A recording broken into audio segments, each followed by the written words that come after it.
one, mukoliku mwaka mukoze cyane kureba hidden stigma jewe ngumuntu nshimye cyane Imana ihimbazwe. This is episode 2 of Hidden Stigma, and for those ones who are watching Hidden Stigma for the very first time, Hidden Stigma is a show that brings you closer to understanding the different mental health conditions that people go through. We bring people on board who explain to us their stories, what they have gone through growing up, or maybe it happened in a particular period of their life. They went through some kind of suffering, some kind of torture. They tell us the stigma they went through, the way how society looks at them as people. You know, that's basically what Hidden Stigma covers in the shortest words I can actually use. Now, in today's episode, we bring you a guest who is deaf. Mu Uganda chebayita Kasilu. But then, it's something broader, whereby I mean by tawulira. He just doesn't hear. Now, in this episode, we're going to explain to you the kind of stigma he goes through, and he's going to share with us more about his childhood journey and currently where he stands. As I told you, Gumusi, we have a very special guest who is going to be telling us about his journey being deaf, and he's going to share with us the experience. Earlier on, before the break, I was briefly explaining about him and the term they use in Luganda being Kasilu.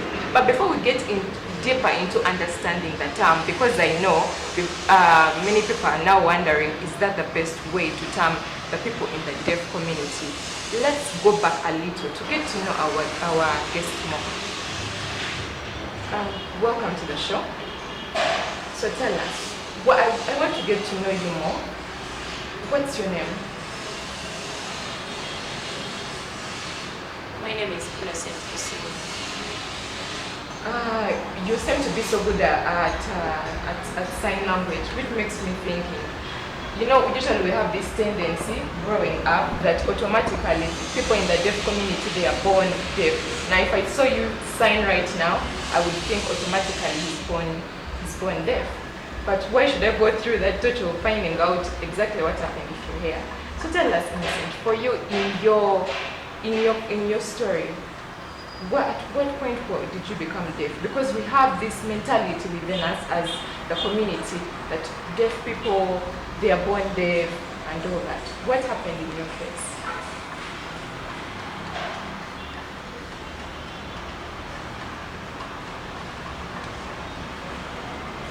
Okay, I'm going to explain to you how I became deaf. I was born while I hear, but at the age of 6, I became sick. I got malaria.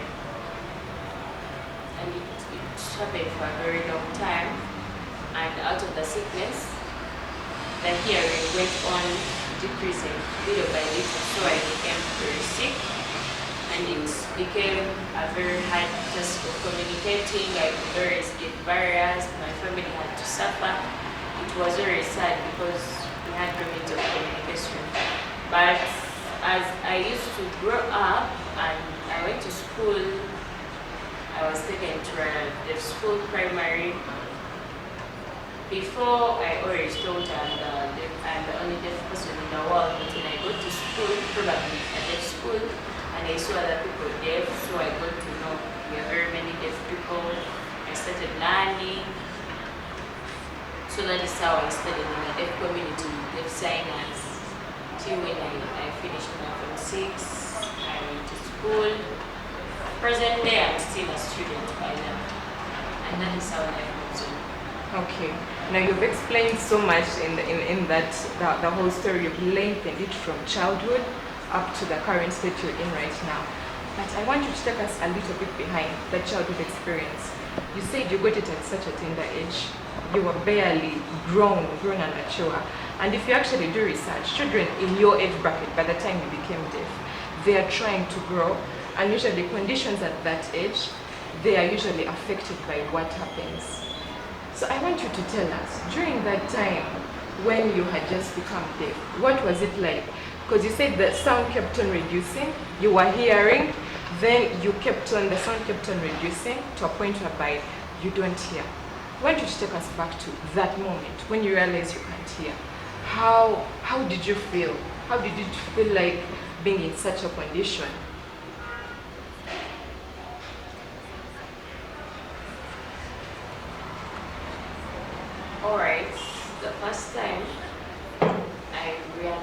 I am deaf. Truth is, I was disappointed, and I only knew I'm the deaf person around, and I knew I wouldn't have school by now. I knew nothing, but with time, as I continued and got into the deaf community, I got to see very many deaf people. I made friends.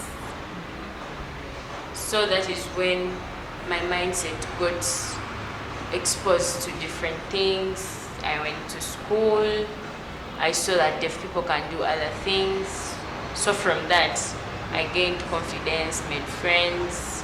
So I could see deaf driving, deaf doing carpentry, getting good jobs, working in offices.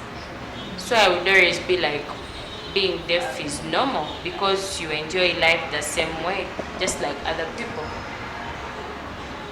And to me, right now, life is very normal. Why? I can communicate, I enjoy, I move, I do whatever I want at any time of convenience. And it's probably very easy. So to me, being deaf is normal. In fact, I am just proud to be deaf. But I am used because it is not right. But one thing I should know, that other people should know, when something happens, it is irreversible. However rich you are, or however much you can do anything. And the biggest problem we get is always communication. So you have to suffer here and there. You have nothing to use. Like, most people take you for rubbish, just like you guys call us Kasilu.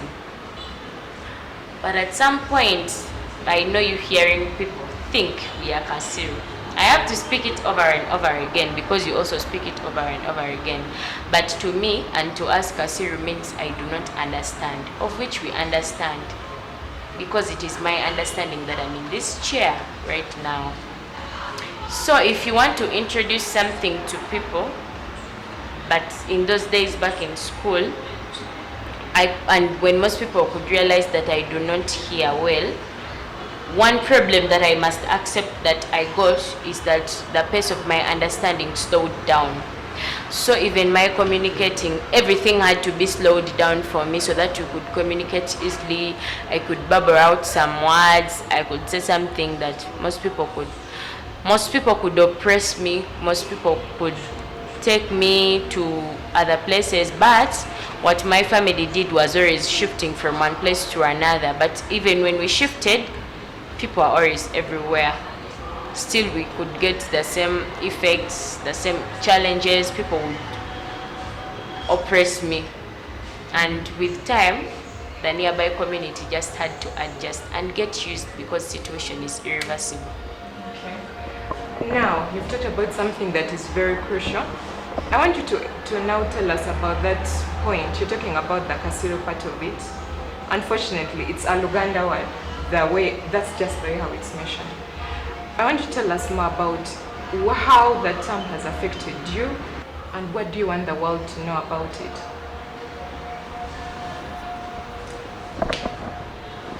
Alright, I know the word Kasilu, but to me, it means two ways. And there is a negative way and a positive way. Where is the positivity in the word? To me, it is positive in one way. It has made me strong. It has taught me how to solve problems. And in a negative way, sometimes it makes me disappointed. But the word Kasilu, in our deaf world, you should never use it, not even put it next to your lips, because I may not be able to lip read each word, but I may be able to lip read that one word. And I will definitely get to know you underlooking me of my ability, and that will be the end of us. So you people who call us Kasilu, what do you think you can do that we can't do? I can write. We have the same standards. It's just that, like, our fingers are not the same in size, people are not the same in size. What man can do, man cannot do. But when it gets to understanding, I think we are even better than you guys who think we are Kasilu. Okay, we get your part of the story. I'm thankful that at least you can come out and represent the community and talk about it. We're still continuing. We want to now know Innocent, his current life. Innocent has grown up, he has achieved everything. Now, you said you're at school, you're a student. You're in campus? Yes, I am a student. Oh, okay. Now, we want you to tell I am a us. student at Chambogo University. We want you to tell us. Now, tell us about your experience in Chambogo. Who interprets for you? Because believing that lectures are, of course, in oral language. So how are you managing? Last time when I was still in school, okay, last semester, I should say, I did not have an interpreter. But still, everything had to move on that way because when you get to campus, you have to make friends who you think will accept you the way you are. Now, how did you manage that time? That time within your last semester? If there is no interpreter, of course, it's very hard. I must. But remember, I do IT. But still, you try a little bit without the interpreter because most of my work is practically done. So the rest of the semesters you had an interpreter there for you?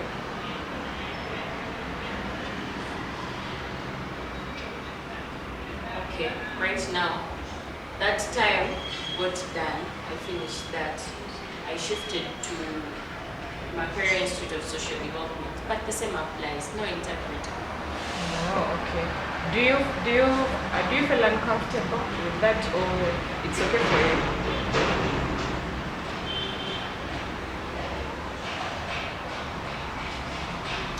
In some scenarios, I feel I really need the interpreter. Like during time for lectures, I also want to know each word from bit A to bit Z. If it's the practical bit of everything, that is very, very, very okay. In fact, I do not need the interpreter. Okay. Now, how about the means of transport? How do you get to school?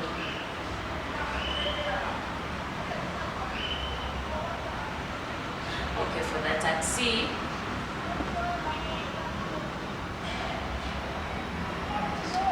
of course it's simple. I know where I'm going, I know where the taxi is, I know the payment. Or at some point, I write down what I want, I ask the conductor at the doorway.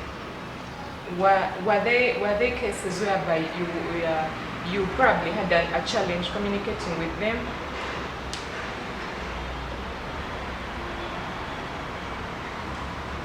Sometimes yes, but in most cases I get a border because of the border. It's very, very easy. Okay. Then now, do you go out, and what is the experience like going out? Of course I do, and I must. Which places do you usually go to when you're going out? Okay, your experience. Of course, my experience is the same as your experience. We go, we have fun, we enjoy, we go with the people, we eat, we swim. Because places you go with universities, your classmates, your colleague, my other people who understand me. Oh, okay. Now, would you say at this particular point, what would you say is the biggest challenge, or you would say you're okay?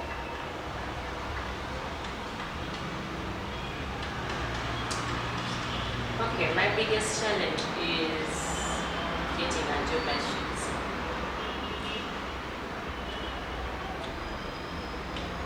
Sometimes you go somewhere to apply for a job and then they ask you for extra skills that are not on the paper. But of course you have the extra skills just like any other person, but the fact that you're deaf, it worries someone. Someone feels like they have been told they have cancer, they are dying in the next minute. They feel it is impossible to put a deaf person on their team. They see you as a shame to the company. They see you as any sort of rubbish. Other people just fear. They think that deaf are disastrous people. They think you're just mad.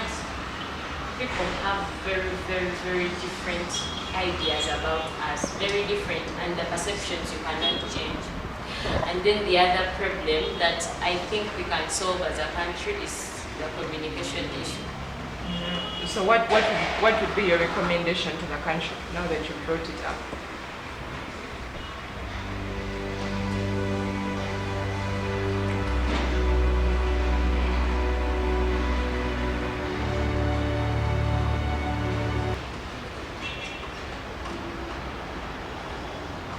Truth be told, I am fine with anything the country comes up with. Why? I have my freedom. I don't care.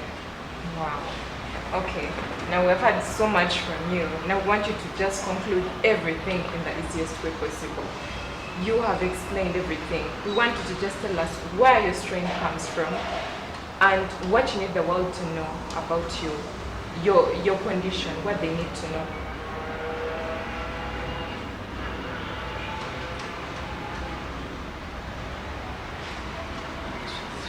Okay, where does my strength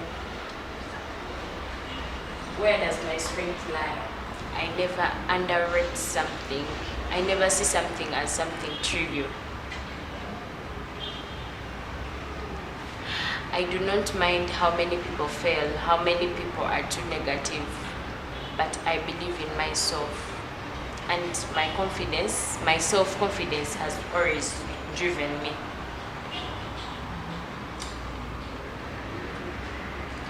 When I always meet my dear friends, I always focus on what I can, not to focus on everything.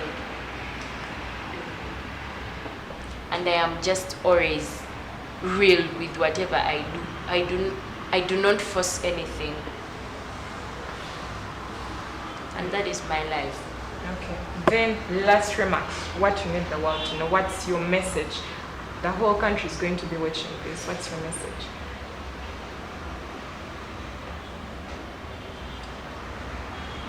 My advice to the deaf in the world is